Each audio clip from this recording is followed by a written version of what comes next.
Okay, the first article which I feel important is this problem of plenty, which is regarding the agricultural policy the government is undertaking.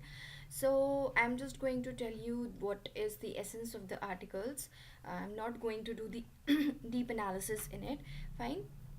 The first thing they're saying that they're giving an example that as we have seen that many farmers they have let their potatoes rot in the fields or in the cold storage facilities because the prices per kg for potato is quite low. Fine. So the thing is that because of all these things, the farmers are not getting the actual value for their produce, actual price for their produce. Okay, and the same trend was seen last year also in produce like red chili, tur dal, and tomatoes. So the thing is, the writer is trying to find out the reason that why is it so? Why it is so that the supply and the production of potatoes or similar crops is quite high, but the prices are not there. See, we can relate it with the supply and demand curve as we have learned in economics.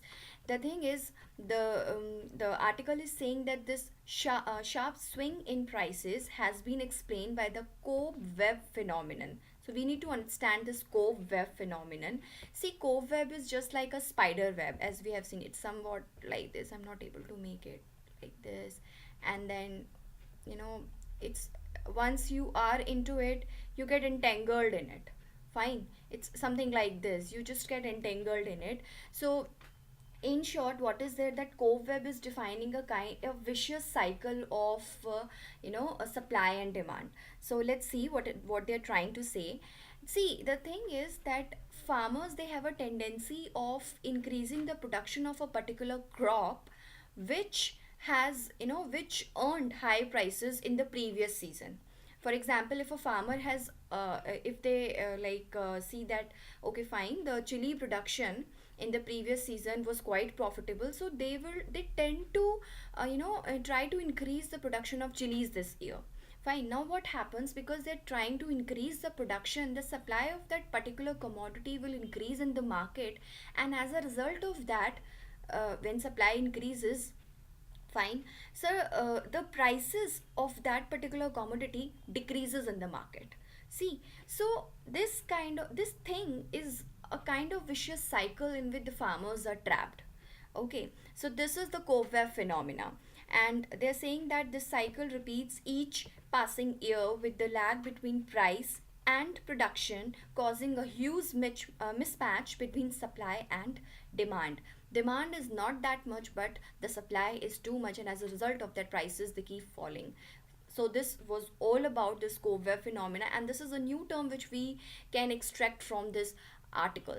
Fine, and apart from that, they're just saying that as it has been estimated that farm growth is expected to drop from 4.9 to 2.1%. So definitely it's a matter of concern regarding agricultural production and thus agricultural growth. And now they are saying that because many of the agricultural states especially, they are I mean, so the elections are coming in those states, so there may be chances that the state government they might switch on to adopt some sort of populist measures, okay, to this is, oh my god, populist measures like loan waivers. It was done in UP as well as in Maharashtra, and then this higher minimum support prices for the production. Fine, or the combination of two, but article is saying, and many economists also say, that this is only the temporary solution and which can further aggravate the problem in the long run. So what needs to be done is to find a permanent solution to this agricultural distress, and we need to deal with this price fluctuation challenge. And see, the this essence of article is that this whole, the core problem behind this boom and bust cycle in agriculture is a broken supply chain. See, farmers are producing, the production is quite high, but that production is not having a qualitative or prospects for it.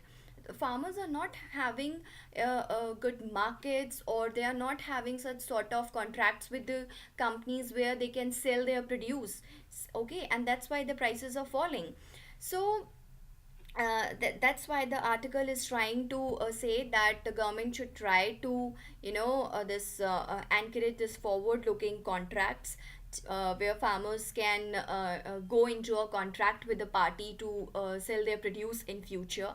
And second thing is, as we all know, that the this mandis and agricultural mandis, they have some sort of cartelization of the traders, where the traders, they form a group, and then they don't buy the produce of the farmer above a particular price. So the farmers, they are basically caused or forced to sell their produce at a very low level, which is very low compared to the prices on which the consumer buy the this agricultural produce, or I should say the food grains.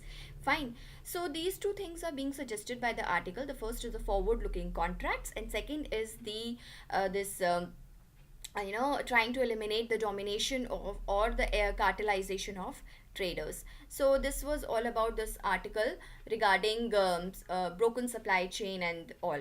Now next article is enabling a form of super surveillance. Basically this article, in the entire article, the writer is trying to criticize the Aadhaar, but I am just going to tell you the points which are in this article. But if we have to write any answer, then we need to be balanced in our approach. We should also know that what are the pros for that, for Aadhaar.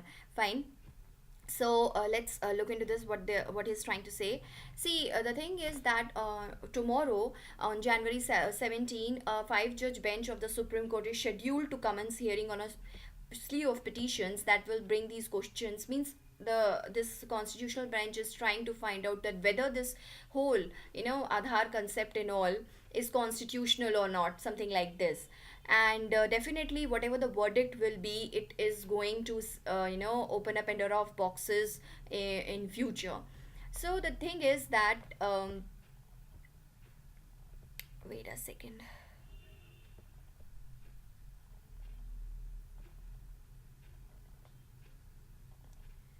This the image was just exceeding the limit. Sorry for that. Well, I guess you just got the essence of the introduction, what I was trying to say about this Aadhaar and all. Now let's just look into point wise point. The first is the what he's trying, why he's criticizing that the entire concept of Aadhaar was basically a voluntary, voluntary idea, like a voluntary concept. People should try to accept it on their own. But what is going these days, that Aadhaar is made compulsory in each and every aspect of human life, right from our food to our sim to our activity to our traveling and all. Everything, even if you need to fill a form, Aadhaar is compulsory. So the thing is that we have been forced to adopt Aadhaar in our life. The thing is this, the essence of this para is this, from voluntary to caution. And the thing is that Aadhaar was basically to provide a unique identity number. This was basically to provide a unique identity number to people. And the state earlier told people that we are bringing Aadhaar because we want to ensure a proper distribution of benefits and subsidies, and we want to plug out the leakages in the welfare services. But with time, what happened is that without any safeguards, Aadhaar has been made compulsory and we have been forced to adopt it. Fine. And and in fact, the thing is that earlier Aadhaar was working only as an executive action, but in this yeah, later on the Supreme Court basically tried to intervene, and Supreme Court said that you cannot make Aadhaar compulsory, it should be a voluntary exercise and all.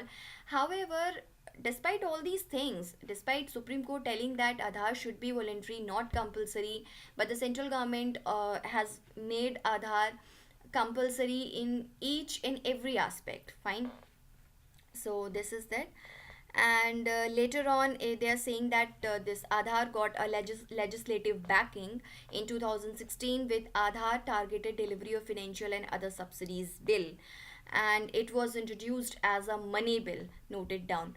And after that, okay, this was the whole conclusion of these much paragraphs. Now the next is that the writer is putting four core questions regarding Aadhaar. The first is the first is that whether any state can compel its citizens to give their biometric information. Means, you cannot, the state cannot, in a democracy, state cannot compel its citizens to give their biometric information, right? Consent is required for it. And second thing is that this whole process of Aadhaar is creating a kind of surveillance apparatus. Fine.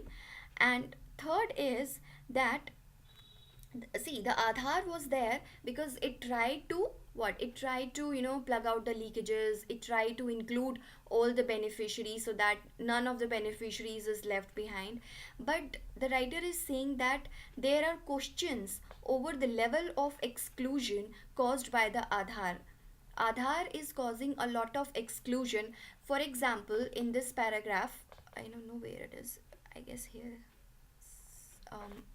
I'll tell you later on. But for example, one can say that if suppose there are elderly people, and there's a man who is doing a manual job, so sometimes it becomes very difficult to scan the fingerprints and all. So this is the question that it is not that much trustworthy to this tackle out the leakages and inclusion of beneficiaries. And fourth question lies here is that जो UDI है, fine, which is collecting information and all that, that is basically,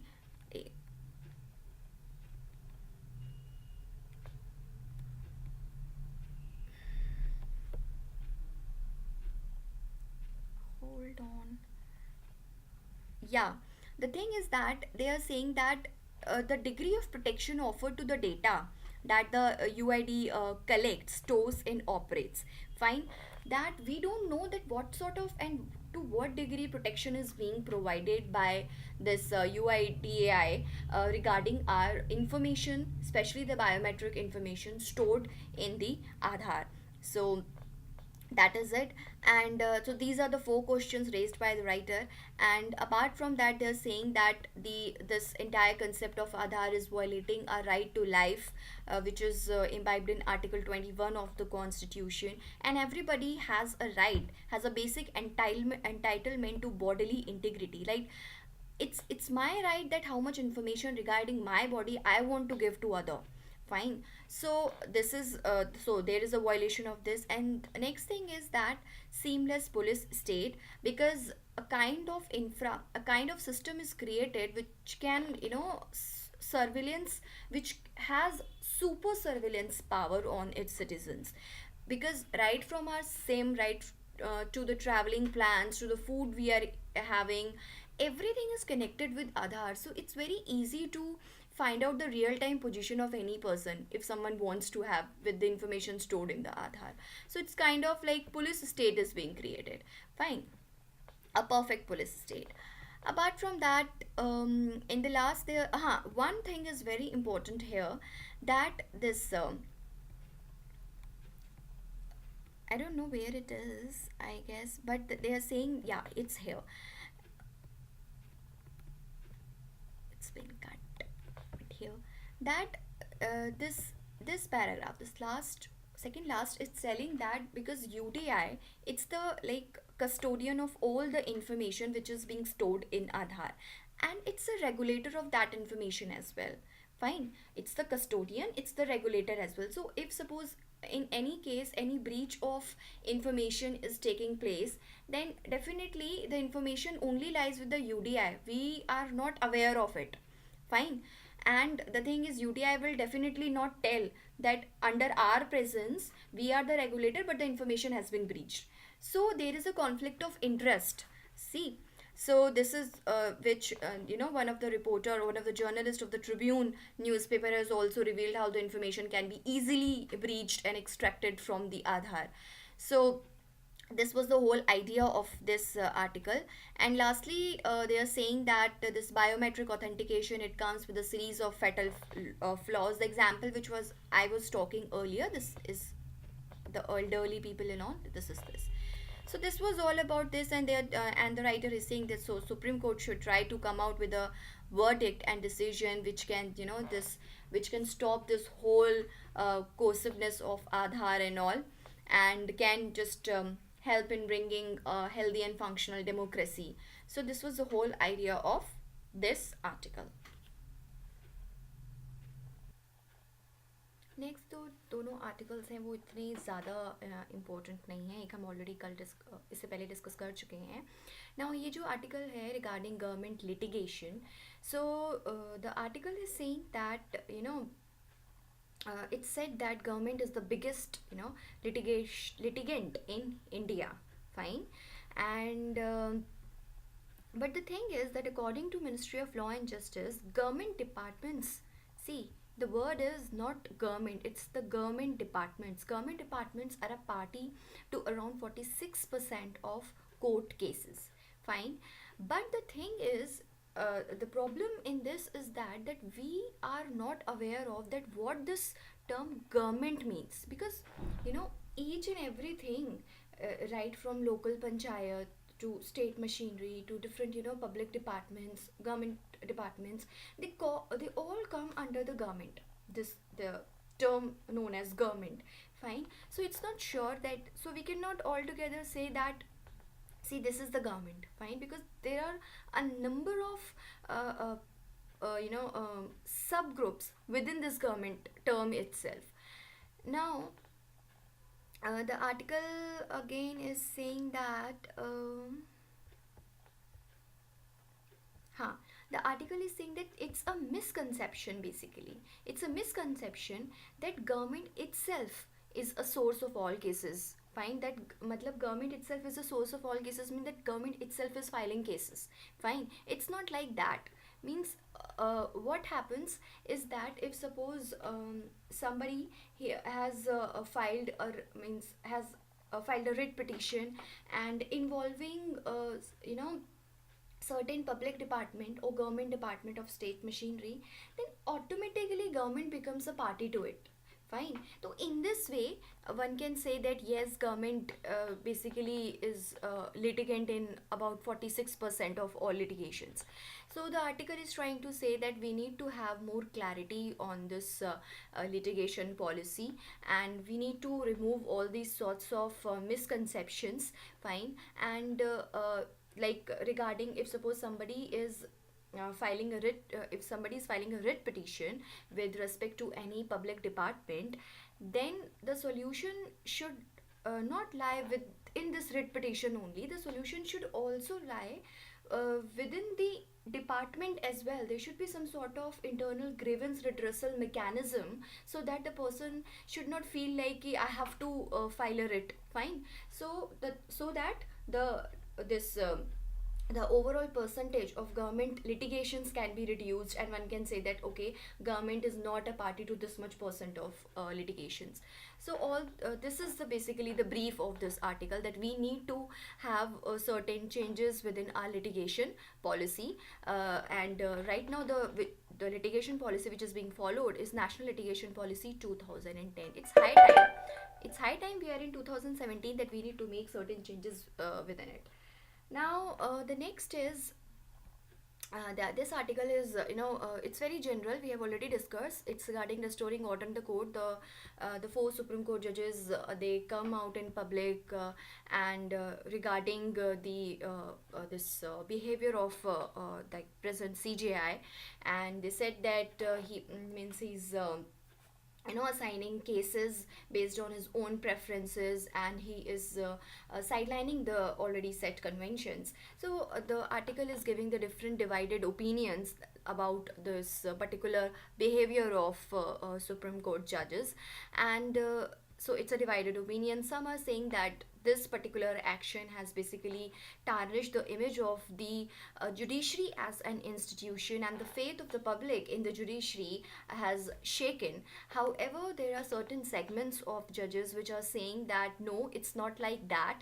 The thing was that these four judges didn't have any choice before them, and they even had a plea before the this CGI, but he paid no attention to it. So the thing was, this was the only opinion before them. But this article is saying that serious damage has been done. Fine, and we cannot deny this. That definitely it's a convention that judges should not come into the media for redressal of their grievances because it's an internal matter, right? And the second thing, why it's a damage, because judges have given an opportunity to politicians to jump into this matter. Now the different political parties, they will have some will say something and some will say something. In fact, this particular thing has given, see, we know now that judiciary and legislature always has a tussle between them. Fine, so this particular thing has given an opportunity to legislature to pinpoint the the entire institution of judiciary. Fine.